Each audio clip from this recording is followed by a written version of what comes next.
Hello everyone. तो आज हम नवरात्रि सीरीज के 7वें दिन पे है।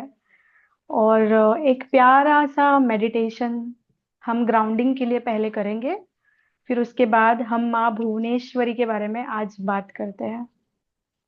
सो अपने आंखें बंद कर लीजिए और अपने आप को रिलैक्स करें और एकदम कंफर्टेबल होके बैठ जाए रिलैक्सिंग पोज में।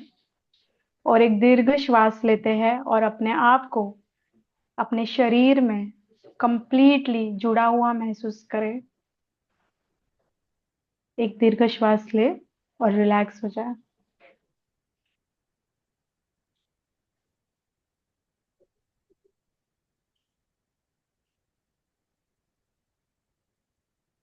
महसूस करें प्रत्येक अंग को जो ईश्वर ने बनाया है,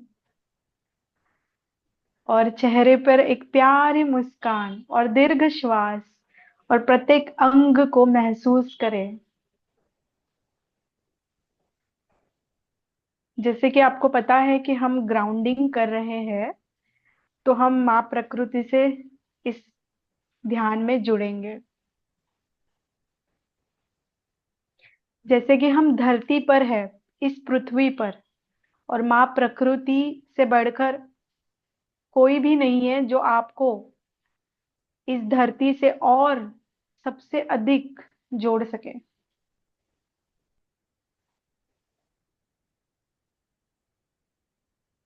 आज हम माँ प्रकृति को एक प्यारा सा हक करेंगे इस ध्यान के द्वारा। स्नेह भेंट।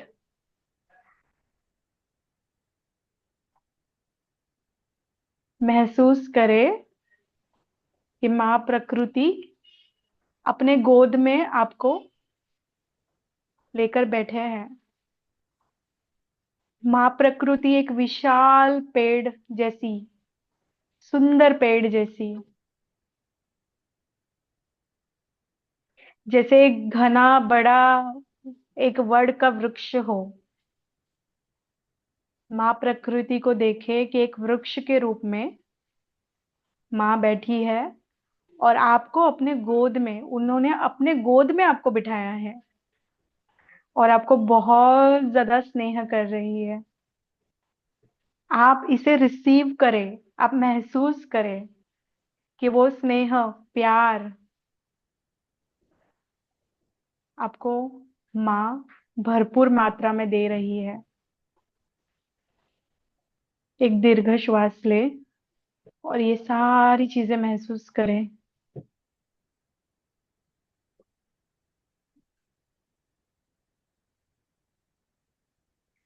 और देखें जैसे माँ का हाथ आपके हृदय चक्र पर आता है, वैसे ही आपके हृदय से बहुत सारी जड़ें, सुंदर सुंदर पत्ते आपके हृदय चक्र से बाहर निकल रहे हैं।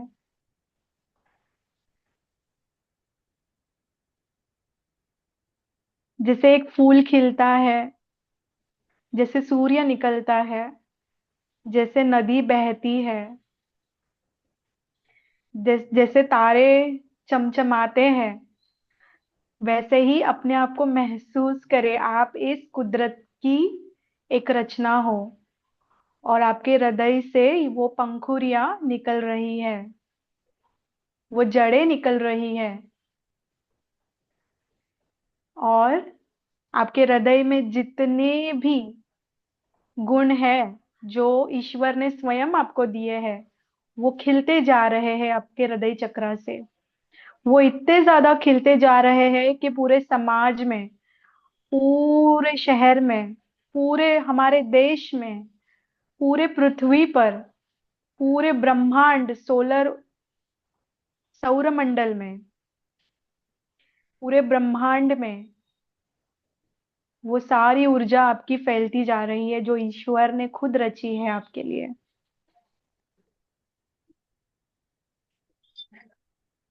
अपने आप को इतना विकसित होते हुए देखे।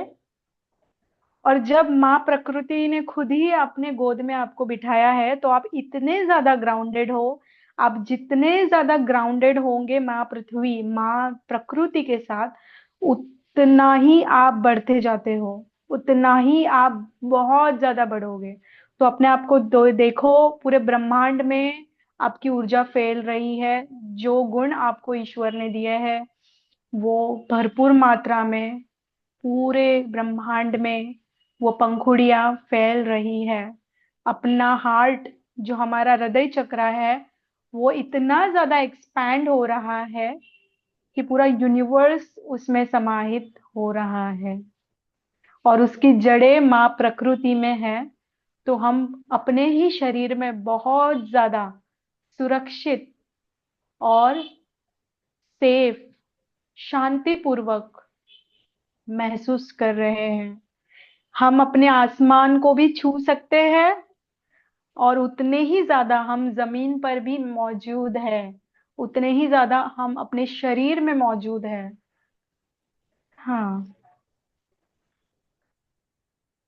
और बहुत प्यारा प्यार से माँ को गले लगाए और माँ के साथ एक हो जाए। अपने आप को देखे उस पेड़ में, जिस पेड़ की कल्पना हमने शुरुआत में की थी, वो माँ की कल्पना थी। प्लीज अपने आप को देखे कि माँ के साथ आप एक हो चुके हो। जब आप माँ को प्यारा सा एक सप्रेम भेंट देते हो, उन्हें गले लगाते हो, तो अपने आप को देखे कि आप माँ के साथ एक हो चुके हो। हाँ।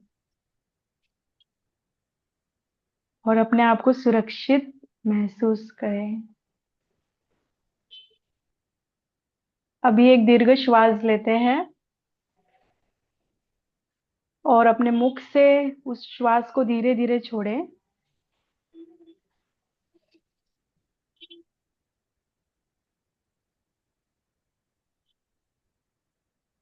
अपने आप को ईश्वर को सौंप दे।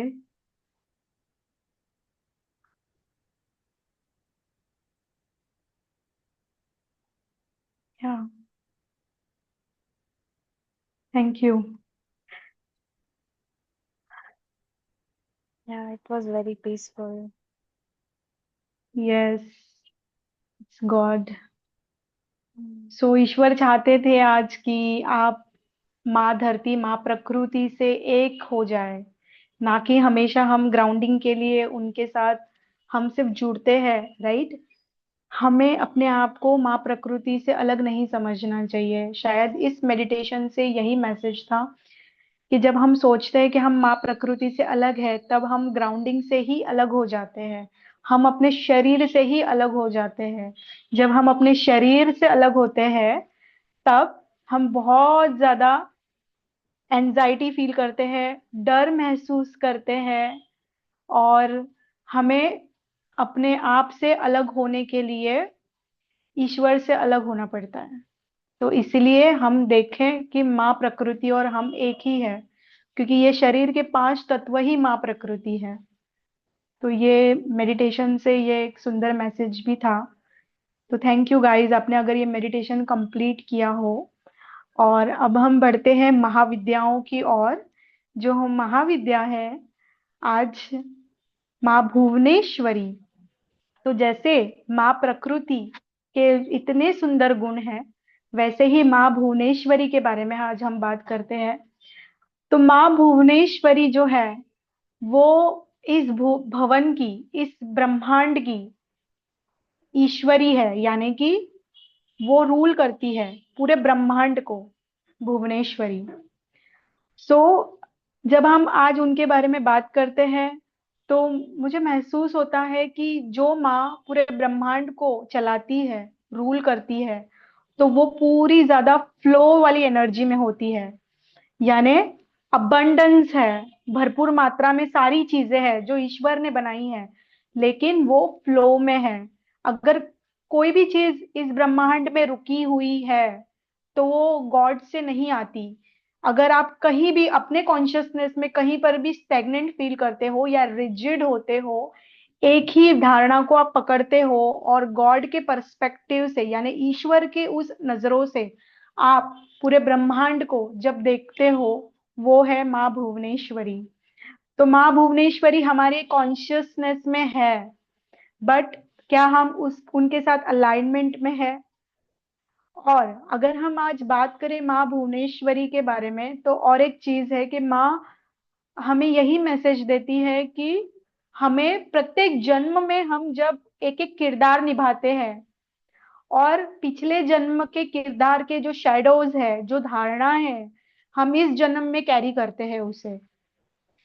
पिछले जन्मों से जो भी हमने, जो भी चीजें इकट्ठा की है, अगर हम इसे एक कहानी से समझे, तो अगर हम कहीं जा रहे हैं एक जंगल में, और वहां पे आपको कोई सुंदर चीजें मिलती है, जैसे कि एक सुंदर फूल दिखता है, आपको सुंदर तितलियां दिखती है, या एक सुंदर एक पत्थर दिखता हो, तो ऐसी बहुत सारी सुंदर चीजें आपको दिखती है जो प्रकृति से ही जुड़ी है, और आप उसे इकट्ठा करते हो। और जब आप उसके साथ आसक्ति में आते हो, तो आप उसे ही पकड़ के जब नया जन्म लेते हो, नए किरदार में आते हो, तब उनके शैडोज, उनकी जो धारणा जो आपने पकड़ी हुई है, वो पिछले अगले नेक्स्ट बर्थ में, यानी अगले बर्थ में आप अगले जन्म में लेके आते हो। तो माँ भुवनेश्वरी की टीचिंग ये कहती है हमें, उनकी साइंस हमें ये कहना चाहती है कि कोई भी चीज को पकड़ के नहीं रखना, या स्टेगनेंट एनर्जी में जाना ही, किसी एक चीज को पकड़ना।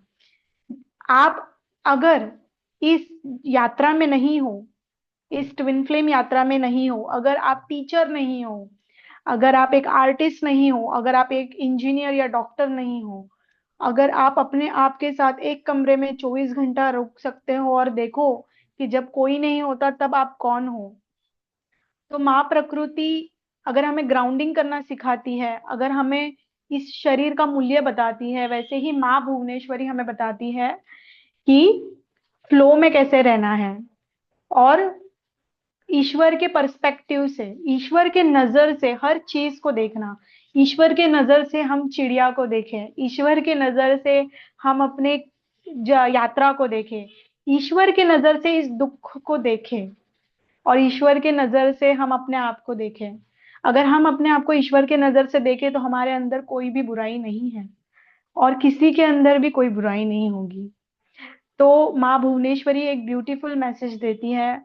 माँ भुवनेश्वरी बहुत ज्यादा सॉफ्ट कंपैशन वाली एनर्जी है, और उसी के साथ ये बहुत बड़ा मैसेज है कि अगर आप सॉफ्ट और कंपैशन होते हो, तभी जाके शायद आप इस स्थिति में आ पाओ कि आप गॉड पर्सपेक्टिव से देख सकते हो हर चीज को। तो it's very big message behind the Mahavidya also. And yeah, would you like to add something over here, Khushboo? Yeah, it's a beautiful share कि like how she is the creator and कभी कभी हम बहुत rigid हो जाते हैं अपनी जर्नी में कि हम खुद गॉड बनने की कोशिश करते हैं कि नहीं मुझे तो सब पता है और जो मैं क्रिएट कर रही हूँ वही होना चाहिए। तो वहां पे रिजिडनेस अपनी छोड़नी चाहिए। और जैसे कि मैं अपने पर्सनल एक्सपीरियंस के साथ शेयर करूँ तो मैं 4-5 साल से एक ही पर्सन को as my twin flame hold on कर रही थी। मुझे स्टिल नहीं पता, I am still exploring, but I was so rigid on that कि नहीं गॉड मुझे तो पता है कि यही मेरा ट्रू ट्विन फ्लेम है। इसी से मेरी जर्नी स्टार्ट हुई थी। और लाइक मुझे नहीं लगता कि कोई और पर्सन मेरी लाइफ में आ सकता है या कोई और मेरा ट्रू ट्विन फ्लेम हो सकता है। तो मैं बहुत ज्यादा उस बिलीफ को इतना कंट्रोल कर रही थी, इतना होल्ड ऑन कर रही थी कि वो बिलीफ फॉल ऑफ होना ही था। No matter he is my true twin flame और not, but still holding on to another person is also attachment कि आप उसके साथ बहुत ज्यादा अटैचमेंट की एनर्जी में हो, आप सेल्फ लव में नहीं हो। आप गॉड को सरेंडर नहीं कर रहे हो वहां पे कि गॉड आपको दिखाएं कि आपका ट्रू ट्विन फ्लेम कौन है। अंटिल गॉड बहुत ज्यादा मुझे पुश नहीं करते हैं तब तक मैं कोई लेसन लर्न नहीं करती थी। मुझे एक पुश चाहिए होता था कि God, I was seeing God as a harsh teacher कि नहीं, जब तक गॉड मुझे सच में कुछ ऐसा लाइफ चेंजिंग नहीं कर दे तब तक मैं नहीं मानूंगी कि ये मेरा फॉल्स है। Because I was holding on to a believe कि नहीं जो मैं कह रही हूँ वही सही है। I was not completely surrendered there. I was not letting God work in my life. तो ऐसा हम बहुत सारे लोग करते हैं। तो इस जगह पे ना हमें माँ प्रकृति को और लाइक मदर अर्थ को हमें कंप्लीटली सरेंडर करने की जरूरत है कि मैं कुछ नहीं जानती, I am completely blank and I allow you to guide me. So that's I wanted to share कि हम बहुत ज्यादा रिजिड हो जाते हैं इस जर्नी में, कि हम देख ही नहीं पाते हैं कि गॉड हमारी लाइफ में क्या क्रिएट करना चाहते हैं, माँ हमारी लाइफ में क्या क्रिएट करना चाहती हैं। हो सकता है वो हमारी क्रिएशन से कहीं ज्यादा ब्यूटीफुल हो, और उस डायरेक्शन में हम सोच ही नहीं रहे होते हैं, हम इतना होल्ड ऑन कर रहे होते हैं। I like completely surrendered to that person as my twin flame for 5 years. Like 2021 was the last when I communicated, और इस बीच मैंने इतनी हीलिंग करी, but that person never show up, still I was holding on to that person as my twin. अब जाके मुझे थोड़ा attachment release हुआ है कि now from last 1 year or 6 months, I'm like, okay God, I let this person go. I don't know if he's my true twin flame or not, or any other person is my true twin flame, but I allow you to work in my life। और जैसे जैसे मैंने God को surrender किया यहाँ पर, तो मेरी लाइफ में अपने आप ही मेरा अटैचमेंट उस पर्सन से निकलने लगा। अब मुझे उसके टॉवर्ड्स जैसा पेन और जैसा सफरिंग फील होता था पहले, अब वो मुझे फील नहीं होता। और ये तभी हो पाया जब मैंने मदर अर्थ को कंप्लीटली दे दिया कि नहीं, मैं नहीं जानती अर्थ पे कि कौन मेरा ट्रू ट्विन फ्लेम है। सोल लेवल पे जो भी मेरे रिकॉग्निशन है, वो शायद मैं उतना अपनी डिविनिटी में नहीं हूँ कि मैं एकदम ही पहचान पाऊँ कि ये पर्सन मेरी लाइफ में आया और ये मेरा ट्रू ट्विन फ्लेम है। पर मैं जब जब तक उतना सोल लेवल पे स्ट्रांग नहीं हूँ कि मैं देखते ही पहचान जाऊं, तब तक I have to surrender, like, and all the time it's through complete surrender only God can reveal you something। और जब तक हम बहुत ज्यादा कंट्रोल कर रहे होते हैं कि नहीं मैं तो यही पर्सन को अपना पार्टनर समझता हूँ या समझती हूँ, तब तक हम इस जर्नी में आगे नहीं बढ़ पाते हैं। So that's something I wanted to share, and you're sharing really beautifully how Mother Earth relates with our journey। Yeah। Yes, you shared the exact point, जहाँ पे अगर माँ भुवनेश्वरी हमें बताती है कि फ्लो एनर्जी में और गॉड पर्सपेक्टिव से हम चीजों को देखते हैं, और हमारी टीचिंग भी यही बोलती है कि हमें गॉड एज अ लवर देखना है। तो हम कैसे देखें गॉड एज अ लवर? चाहे वो हमारा पर्सन हो, हमारा डिवाइन काउंटर पार्ट हो या ना हो, लेकिन हमें यही चुनना है कि गॉड, इस पूरे सिचुएशन में गॉड कहाँ पे है। जब हम ये समझ जाते हैं ना, तब हमारी जर्नी स्टैग्नेंट नहीं होती। तो जब हमने बात की थी कंपैशन के बारे में, तो मुझे बोलना है कि कंपैशन हमको हमारे साथ रखना चाहिए। पहली बात, जैसे कि अगर माँ भुवनेश्वरी की ऊर्जा हमारे अंदर फ्लो में नहीं है, या सुप्त अवस्था में हो, महाविद्या की बात करें तो शैडो कास्ट होते हैं। तो फेमिनाइन्स के शैडो हो सकते हैं ये, क्लिंगीनेस, being very rigid.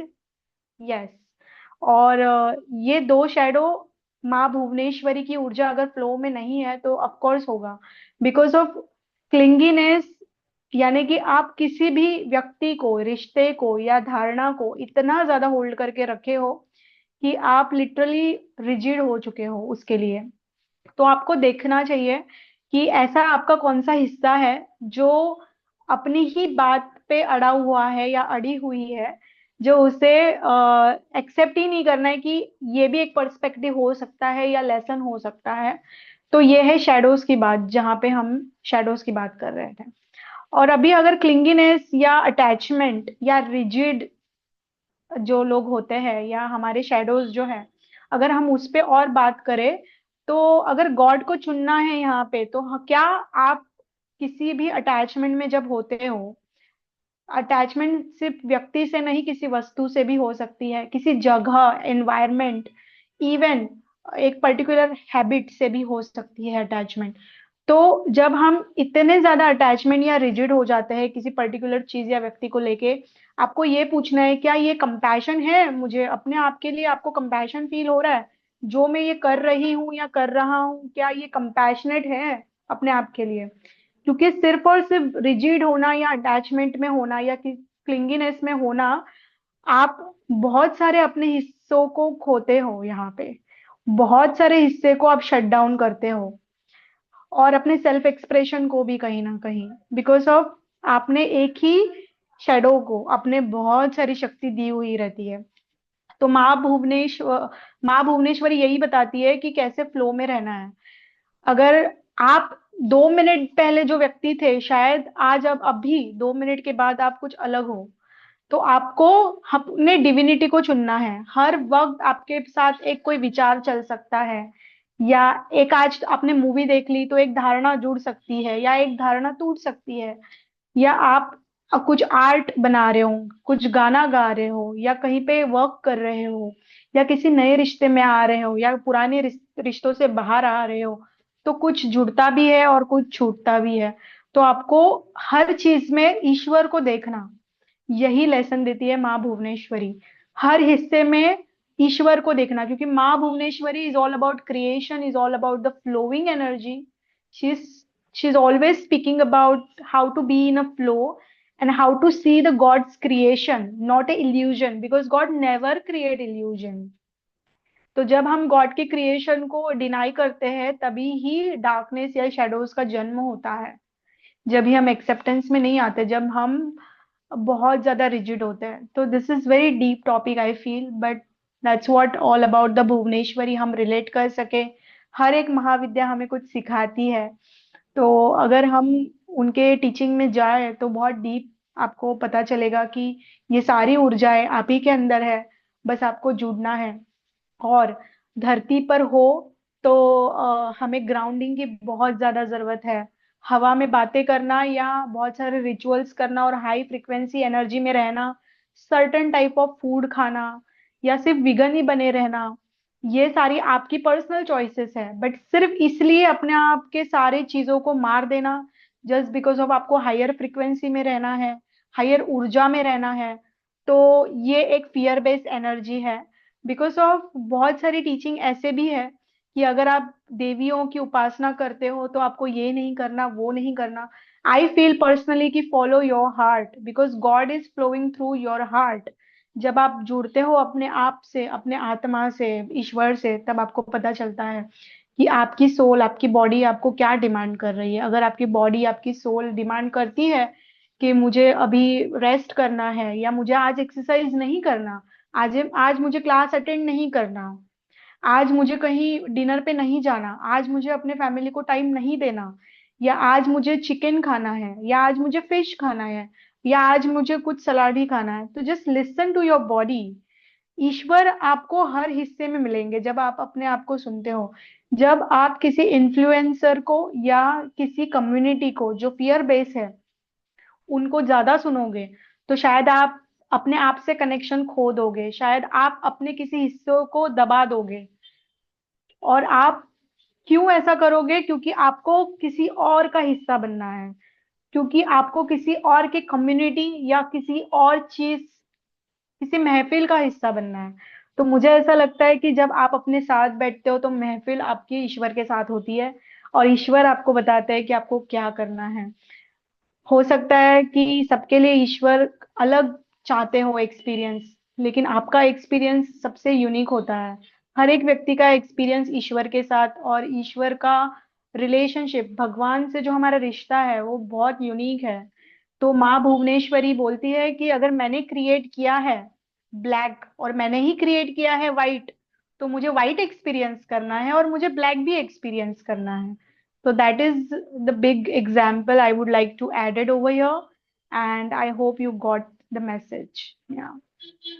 Yes, very beautifully shared कि कैसे हम एक ही साइड को देख रहे होते हैं और हम black and white kind of दूसरे साइड को देखते ही नहीं है कि उसमें भी डिविनिटी है, उसमें भी गॉड है। और बहुत ज्यादा रिजिड होके जब हम अपने डिसीजंस लेते हैं तो हम अपनी प्रोग्रेस को, अपनी जर्नी को बहुत डिले कर देते हैं, और वो हम ही करते हैं। एंड देन वी से कि नहीं, मैंने तो इतना सब कुछ प्रैक्टिस किया एंड नथिंग इज वर्किंग। वो वर्क आपकी लाइफ में मैनिफेस्ट इसीलिए नहीं हो रहा है क्योंकि हम बहुत ज्यादा रिजिड हैं। इवन मैंने भी ये मिस्टेक अपनी जर्नी में की है। लाइक बिकॉज हो सकता है कि अभी तक मैं बहुत कुछ अच्छा अचीव कर लेती अगर मैंने गॉड को completely उस वक्त सुना होता।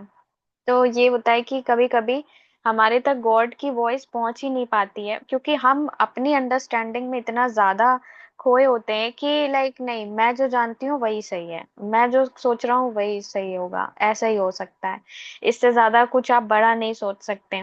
लेकिन जब आप कंप्लीट सरेंडर करते हैं कि God, I let go of my own understanding and I allow you to be guided in my life, कि आप मुझे गाइड करें मेरी लाइफ में कि क्या होना चाहिए, तो उस टाइम पे हम गॉड की एनर्जी से वापस अलाइंड होते हैं। और तब हमारी लाइफ में जो भी पर्सन आता है या जो भी चेंजेस आते हैं वो गॉड के साइड से होते हैं, और वो हमें एक पॉजिटिव अच्छे मार्ग पे ही ले जाते हैं। क्योंकि if something is not from God it will never serve you. तो मैं यही कहना चाहती थी कि like it's such a beautiful discussion we are having, कि कहाँ पे हमें अपनी क्लिंगीनेस छोड़नी है, और हमें अपने ओन सेल्फ बिलीव्स को अपने ऊपर इतना हावी नहीं होने देना है कि हम दूसरे की बात को इग्नोर कर दें। हो सकता है God is speaking to you through so many people, लेकिन आप कौन सी वॉइस गॉड की है, कौन सी ईगो की है, वो आप आइडेंटिफाई ही नहीं कर पा रहे हैं। क्योंकि God speaks through everyone, every person and being. उसमें से कुछ लोग होते हैं जो आपको डिस्ट्रैक्ट करने आते हैं आपकी जर्नी से, आपकी स्पिरिचुअल पाथ से, कि नहीं ऐसा तो है ही नहीं, ये तुम्हारा इल्यूजन है और तुम्हारी अपनी अंडरस्टैंडिंग है। पर उस टाइम पे समझ पाना कि क्या इल्यूजन है और गॉड हमें क्या गाइड कर रहे हैं, because something is guided by God will always feels peaceful. और एक बात मैं कहना चाहूंगी कि जो पर्सन आपको आपके प्रोग्रेस की तरफ ले जाए वही पर्सन इज फ्रॉम गॉड। और जो पर्सन आपको नेगेटिव सेल्फ डाउट में ले जाए या आपको बुरी आदतों में ले जाए, गलत हैबिट्स आपकी डेवलप करा दे, तो that is not from God. और ये आपको हमेशा एक गट फीलिंग अपने आप ही आ जाती है। हम सबके पास इंट्यूशन है, लेकिन बहुत सारे लोग उसको यूज ही नहीं करते हैं, उसको इग्नोर करते जाते हैं, इग्नोर करते जाते हैं। मैं अपनी जर्नी में 4-5 साल से अपनी एक स्ट्रॉन्ग इंट्यूशन को इग्नोर कर रही थी। एक इंट्यूशन ये कहती थी कि may be this person is not my twin flame, but I was not ready to accept. Because मैंने जब अपनी जर्नी स्टार्ट की थी तो मैंने उसी पर्सन को एज माई ट्विन फ्लेम देखा था। मैं जब भी हाई एनर्जी में होती थी मुझे वही मेरे ड्रीम्स में दिखता था, मेरी मेडिटेशंस में दिखता था। तो मैंने उस अंडरस्टैंडिंग को होल्ड ऑन कर लिया, जबकि हमारे ड्रीम्स क्या होते हैं वो जरूरी नहीं कि इट्स फ्रॉम गॉड। आप जिस बारे में भी सोच रहे हैं सबकॉन्शियसली वो भी आपको ड्रीम में दिख सकता है। हो सकता है आप किसी पर्सन को बहुत ज्यादा ड्रीम्स में देख रहे हो और वो आपका ट्रू ट्विन फ्लेम नहीं हो सकता है कि आपको सारे एंजल नंबर सब कुछ दिख रहे हो उस पर्सन के साथ बहुत शुरू में, लेकिन वो एग्जैक्ट वैसा मैसेज नहीं हो जो आप उसको डिकोड सही से कर पा रहे हो। बिकॉज अगर कोई आपका ट्रू ट्विन फ्लेम होगा तो आपकी नेचुरली उससे मीटिंग हो जाएगी। It's like a destined meet, you are not even planning to meet that person but God will send him somehow. God कैसे उसे भेजेंगे आपको नहीं पता, वो कहाँ मिलेगा आपको बिल्कुल कुछ नहीं पता। You are completely blank when you let God work in your life. और वो कैसे आ जाएगा, कैसे आपके एकदम पजल फिट हो जाएगा, कि जैसे हम लोग अभी डिस्कस कर रहे थे कि like how that person perfectly aligned with you, आपको पता ही नहीं चलेगा कि अरे ये तो मैंने भी सोचा था अपनी लाइफ के लिए, और ये सारी क्वालिटीज इस पर्सन में कैसे हैं, जो मैं सोच रही हूँ वही ये करना चाहता था अपनी लाइफ में। ऐसा कैसे हो सकता है, आप उन सारी चीजों को क्वेश्चन करने लग जाते हैं जब आपके ट्रू ट्विन फ्लेम की एंट्री होती है आपकी लाइफ में। और अगर आप रिजिड रहेंगे, सोचेंगे नहीं मेरा ट्विन फ्लेम तो एक ऐसा ही पर्टिकुलर वे में दिखना चाहिए, वो इस तरह का होना चाहिए, इस तरह के कपड़े पहनने चाहिए, इतनी हाइट होनी चाहिए, अगर आप फिजिकल ट्रेट्स पे जाएंगे तो आप कभी अपने ट्रू ट्विन फ्लेम को रिकॉग्नाइज नहीं कर पाएंगे कि जो गॉड ने आपके लिए बनाया है। तो यहाँ पर हमें कंप्लीट सरेंडर करने की जरूरत है माँ प्रकृति को, मदर अर्थ को, कि आप उन्हें अलाउ करें to reveal your true twin flame.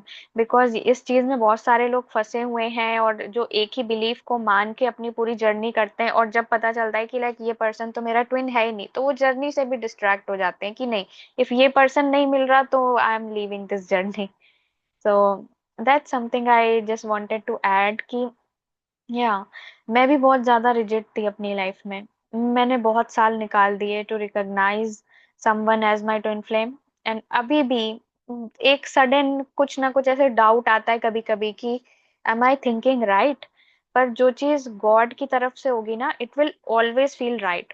And always see कि which person is bringing out the best from you and which person is bringing out the worst from you. So something that is best, it's something God is choosing for you. Yeah, I just wanted to share this piece, and you are sharing really beautifully. Yeah, it's all God. I feel so grounded. Whatever you shared about your journey, I feel it's very perfect. It's a very beautiful example because we are combining महाविद्यास and कैसे वो relate करती है as a divine feminine plus हमारे journey को लेके। तो ये एक बहुत बेस्ट एग्जाम्पल था कि हम लिटरली रिजिड हो जाते हैं एक पर्सन को लेके। इवन मुझे यहाँ पे ऐड करना है, before this recording we were discuss on teachings and gurus and mentors, I would really love to add कि हम बहुत ज्यादा रिजिड हो जाते हैं हमारे इंडियन कल्चर या इंडियन टीचिंग्स को लेके भी। Because in my journey like मैंने देखा कि मैं बहुत ज्यादा रिजिड थी इंडियन टीचर्स जो मास्टर्स हो चुके हैं। No doubt they did their best, उनकी कॉन्शियसनेस के हिसाब से उन्होंने अपना बेस्ट दिया है। बट आप अगर जान पाओ कि आपको एक पहचान अगर आपको करनी हो, गाइस प्लीज लिसन, अगर आपको पहचान करनी हो कि एक सच्चा गुरु या एक सच्चा टीचर या एक सच्चा दोस्त, एक सच्चा हमसफर या एक सच्चा कंपेनियन, आप हर कैटेगरी में इस चीज को लगा सकते हो क्योंकि एक सिंपल फॉर्मूला है जो मैंने अभी सीखा है लास्ट 2 इयर्स से, कि अगर आपको पहचान करनी हो, जैसे खुशबू ने भी अभी ऐड किया है उनके कन्वर्सेशन में, कि आपको क्या फील होता है उनके साथ रह के और आप क्या बन रहे हो, are you becoming a best version of yourself. और ये टीचिंग जो है जहां पर भी आप अपनी यात्रा में हो, शायद वो टीचिंग आपके सनातन धर्म से आ रही हो या किसी रिलीजन से आ रही हो और दूसरे रिलीजन से आ सकती है, या वो टीचिंग आपके कोई अलग ट्विन फ्लेम जर्नी के कम्युनियन के लोग हैं वहां से आ रही हो, तो प्लीज आप जरा अपने आप के साथ बैठे और देखें कि ये लव बेस्ड टीचिंग है या फियर बेस्ड टीचिंग है। ये आपको सेपरेशन सिखाती है कि अपने आप के साथ यूनियन सिखा रही है। क्या ये आपके सेल्फ एक्सप्रेशन को ऑनर करती है या नहीं करती। आपको ये सारे क्वेश्चंस करने चाहिए। अगर आपको फील कहीं पर भी 1% भी डाउट होता है कि this is all about the fear, this is all about the ego, then please आप अपने आप के साथ बैठे और ईश्वर के साथ कनेक्ट करें। क्योंकि जैसे ही आप अपने आप के साथ बैठते हो और अपने आप को सुनते हो, अपने आप के साथ बात करना यानी खुद को सुनना, आपके बहुत सारे हिस्से बोलने शुरू हो जाएंगे जब आप एकांत में बैठते हो। आप जो कहते हो कि बहुत सारे विचार है, आप जब अपने आप को समय देते हो तभी बहुत सारे चीजें आपके माइंड में, आपके हार्ट में, आपकी फीलिंग्स लिटरली बहुत ज्यादा बाहर आ जाती है। और आप अपने आप को जब इतना अटेंशन दोगे और बिना जजमेंट के सुनते हो, तब हीलिंग तभी स्टार्ट होती है, पहली बात। दूसरी बात, आपको क्लैरिटी मिलती है। तीसरी बात, जब बहुत सारी आवाजें आती है और फिर आप उसको सुनते हो और उसे इग्नोर किए बिना उसे सिर्फ सुनते हो बिना जजमेंट के, तो जब आवाज धीमी सी आती है सब होने के बाद, वो ईश्वर की आवाज होती है। That's my experience. और तभी आप फील करें, आपके आपका हर एक हिस्सा तभी बोलता है कि मुझे इस टीचिंग में ये फील हो रहा है, मुझे ये टीचर के साथ ये फील हो रहा है, मुझे इस पर्सन के साथ ये वाला डाउट है, मुझे ये फ्रेंडशिप जरा भी पसंद नहीं है, the way she is speaking, the way this is what happen in my life, मुझे लिटरली मुझे मेकअप करना जरा भी पसंद नहीं है। तो आपके प्रत्येक हिस्सों को आप सुनते हो और उन्हें एक्नॉलेज करते हो। इस तरह से आप अपने आप को जानते हो, ना कि आप सिर्फ मेडिटेशन में बैठे हो और अपने आप को इग्नोर करते हो मेडिटेशन में बैठ के। सो प्लीज, ये बात बहुत इंपॉर्टेंट है कि अपने आप से जुड़ना ही ईश्वर से जुड़ना है। आपका ईश्वर हर हर रंग रूप का, और आपका ईश्वर हर अलग अलग कैरेक्टर का हो सकता है। अगर किसी को पीसफुल में ही ऐसा फील हो रहा है कि मुझे मेडिटेशन करके गॉड से ज्यादा कन्वर्सेशन फील होता है, तो प्लीज आप मेडिटेशन करें। अगर आपको लगता है कि मैं एक राइटिंग कर रही हूँ या एक चित्र बना रही हूँ या मैं ये पॉडकास्ट रिकॉर्ड कर रही हूँ, आप गॉड को कहाँ कनेक्ट कर रहे हो? तो आप प्लीज जाए। जैसे हमने पूरी जिंदगी निकाल दी ये जानने के लिए कि मेरा फेवरेट कलर क्या है और मेरा फेवरेट क्यूजिन क्या है, मुझे क्या खाना पसंद है, तो वैसे ही आप जाने कि हम हमारा गॉड के साथ क्या लव लैंग्वेज है। वो कोई भी टीचर आपको नहीं बताता। और सच्चा गुरु वही होगा जो आपको प्रेम की भाषा सिखाएगा, जो अपने आप से प्रेम करना सिखाएगा और जो आपको अंदर जाना सिखाएगा, ना कि बाहर जाना। तो एक सच्चे गुरु की पहचान आप कर सकते हो कि क्या उनकी जो टीचिंग है, उनकी जो विद्या है, उनका जो ज्ञान है, वो आपको प्रेम की ओर लेके जा रहा है या डर की ओर लेके जा रहा है। तो आप प्लीज इस बात को लेके आप अपने आप के साथ बैठे, और जितना आप अपने आप के साथ बैठोगे उतना ही आप पॉजिटिव चीजें और ऐसे लोगों को और ज्यादा आकर्षित करते हो, क्योंकि आपने आपको इतना ज्यादा प्रायोरिटाइज किया होता है ना, तो पूरा ब्रह्मांड आपकी तरफ ध्यान देता है। तो क्योंकि आपके अंदर ही ईश्वर है, अगर अपने अंदर ही आप अटेंशन नहीं दे रहे हो अपने आप को, तो आप भले कोई भी मंदिर मस्जिद या कितनी भी महाविद्याओं की साधना करो, वो प्रसन्न नहीं होंगी। वो एक झलक दिखलाएंगी आपके सपने में, या ऐसा थोड़े टाइम के लिए आपके लाइफ में कुछ अलग होगा, फिर वो चला जाएगा। तो इसीलिए अपने आप के साथ बैठना, अपने आप को सिर्फ सुनना, ठीक है, ये जोड़ता है माँ प्रकृति के साथ भी, क्योंकि हम जब ये सब सारी चीजें करते हैं तब हम बहुत ज्यादा ग्राउंडिंग एनर्जी में आते हैं। So yes, that's what I feel complete over here. Would you like to add? या मैं एक बात कहना चाहूंगी कि जैसे आई थिंक 2 और 3 सेशंस बैक और एक वीडियो में आपने बोला था कि जैसे हम लोग ना आजकल बहुत ज्यादा इस चीज से डिस्कनेक्ट हो गए हैं लोग, कि बस उनके लिए नवरात्रि का मीनिंग है कि तैयार होके गरबा खेलने जाना, या तैयार होके बस लाइक पंडाल्स हॉपिंग में जाना, और एक सर्टेन वे में माँ दुर्गा की इमेज बना के उनको पूजना। लोगों की अंडरस्टैंडिंग वहीं तक लिमिटेड हो गई है, बिकॉज वो अपने आप में बहुत ज्यादा रिजिड है कि नहीं बस मुझे तो इतना ही पता है गॉड के बारे में। वो गॉड के साथ डीपर नहीं जाना चाहते हैं।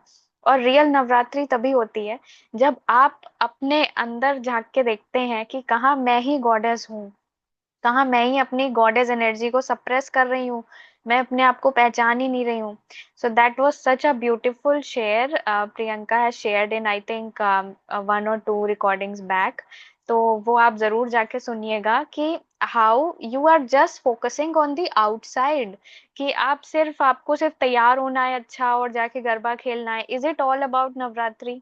आस्क योर सेल्फ कि क्या सच में आप सिर्फ यही करने के लिए आप आई एम नॉट सेइंग कि you do that out of love, compassion, and dance is also your self expression, singing is also your self expression, but along with doing the outer things, are you cleansing yourself inside? Are you making any changes in your life? तो it's not just about Navratri कि आपने जैसे 9 days goddess के साथ बहुत high feel किया कि नहीं अभी तो मैं गॉड से कनेक्ट हूँ, मैं सब कुछ कर रही हूँ, सारे रिचुअल्स फॉलो कर रही हूँ, पर अगर आपने अपने ऊपर अंदर ही काम नहीं किया तो nothing will last on the outside. आप थोड़े दिन बाद नवरात्रि की एनर्जी से निकल के आप क्रिसमस की एनर्जी में चले जाएंगे, आप न्यू ईयर की एनर्जी में चले जाएंगे, वही हाई फील करेंगे, but nothing shifted within you. तो what's the point of this?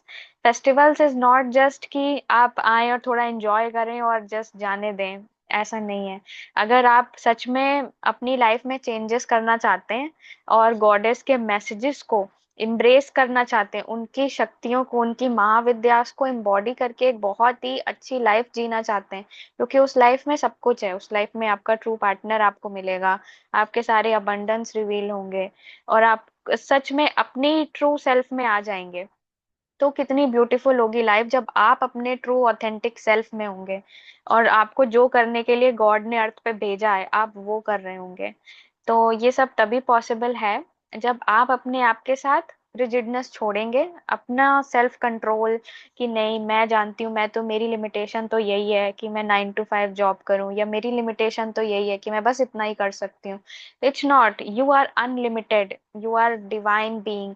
आपको गॉड ने बनाया है और लाइक अनलिमिटेड पावर्स के साथ बनाया है। आप अपनी पावर्स को ही नहीं रिकॉग्नाइज कर रहे हैं कि आप कितने अच्छे को क्रिएटर हो सकते हैं माँ प्रकृति के साथ।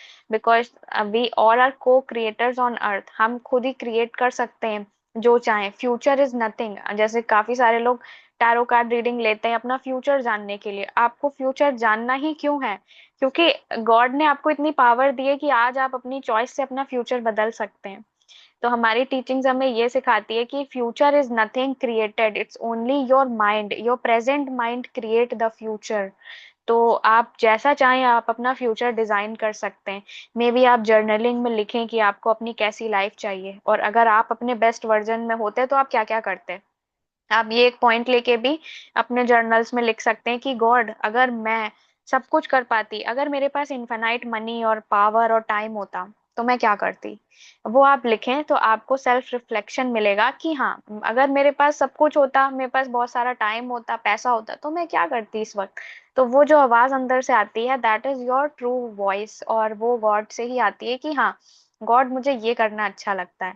अगर मेरे पास सब कुछ होता, बहुत अच्छा स्टूडियो होता, तो आज मैं बहुत सारे वीडियोस रिकॉर्ड कर रही होती, या किसी अच्छे चैनल पे पॉडकास्ट में लोगों से शेयर कर रही होती, मेरे मिलियन ऑडियंस होते। So you can create what ever. तो जैसा आप आज क्रिएट करेंगे, वही आपका फ्यूचर सेल्फ रिफ्लेक्ट करेगा। That is only the lesson. और ये टीचिंग्स काफी लॉ ऑफ अट्रैक्शन पे भी बेस्ड हैं, बिकॉज आपने मैनिफेस्टेशन में ऐसा सुना होगा कि जो आप सोचते हैं, आपके थॉट ही आपकी रियलिटी क्रिएट करते हैं।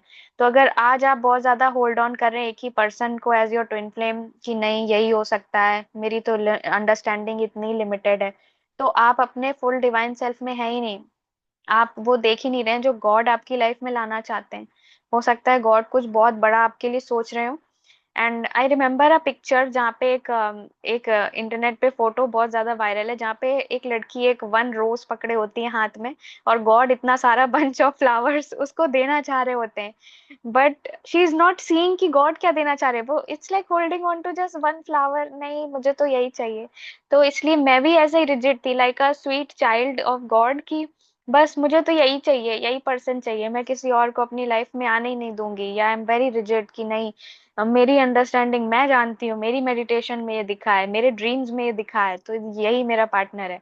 But no, you have to let go of control there. जिस दिन आप अपना कंट्रोल करना छोड़ देते हैं अपनी जर्नी को, और फ्लो करते हैं, it's like a flowing energy, आप वहां पे स्टैग्नेंट नहीं होते हैं, आप अपने आप को गॉड की तरह, एक रिवर की तरह फ्लो होने देते हैं गॉड के साथ। उस दिन आपकी लाइफ में जो चेंजेस होते हैं, that's mind blowing. That will change everything of how you are.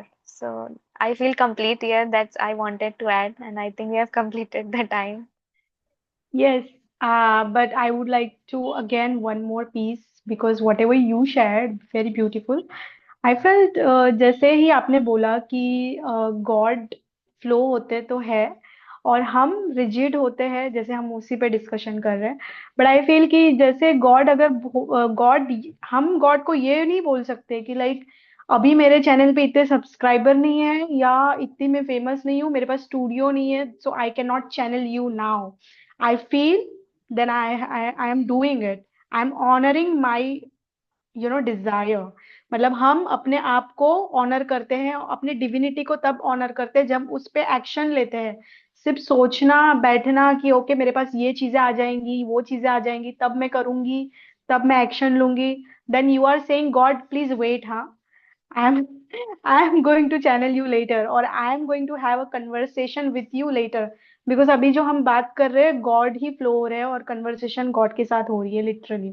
और मैंने एक टीफेस क्लास में देखा था जहाँ पे जेफ बोलते हैं एक स्टूडेंट को शायद कि okay you got a 10 views, that's, मतलब वो भी बहुत बड़ी बात है कि 10 लोगों ने तुम्हारा कंटेंट देखा है। तो that's very important point over here, like कि फ्लो में आना ये बहुत ज्यादा इंपॉर्टेंट है। जब फ्लो में आते हो तभी गॉड के साथ और अलाइनमेंट में आते हो, और कोई भी ऐसी वॉइसेस जो आपको नीचा करने की कोशिश करे, सेल्फ डाउट में डाले, वो गॉड की तरफ से नहीं है। अगर जो चीज गॉड के घर से आई नहीं आपके दरवाजे पे तोहफा लेके, तो आपको दरवाजा खुलना ही क्यों है। So just carry on and do whatever you feel to do. That's what my message. Yeah. Yes, just That's go it. with the flow and allow God to flow into your life. That's all the message we wanted to share. Just go with the flow and see where that flow takes you. Yeah. Yeah, I feel complete here. So, Yes. या so guys हम मिलेंगे कल फिर से एक नई महाविद्या के साथ। Thank you so oh, much. okay. नमस्ते। Thank you. Bye bye. Namaste.